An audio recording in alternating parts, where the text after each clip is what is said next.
As you know, we have a European regulation that allows technological companies to a certain extent monitor contents when that monitoring is targeting child abuse materials, the CSAM. That exemption is finishing at the beginning of April, and there is a debate on whether or not these exemptions should be prolonged and how it should be prolonged. It is if the prolongation should be the same way as it was until now, or it should be more limited, or there shouldn't be exemptions. I would ask Eda here, privacy-preserving age assurance, which is one of your areas of expertise, be a more proportional alternative to broad scanning in some use cases.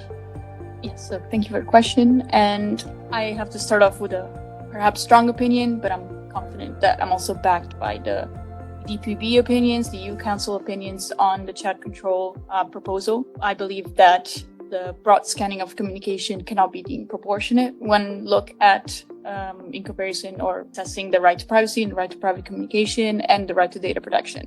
So essentially any other alternative could be more proportionate than broad scanning of communication. Now, the issue with age assurance is that it is an element of what the chat control proposal now aims to achieve, which is identifying the distribution, soliciting, overall processing of CSA materials. But age assurance only makes it so that we can identify the age of users, for example, in communication providers. But it doesn't make it so you can find where the material is being shared by whom. The only use case in which age assurance could be a blocker to CSA material being shared is if children then become barred from communication channels, which is absolutely not a use case that we should be promoting.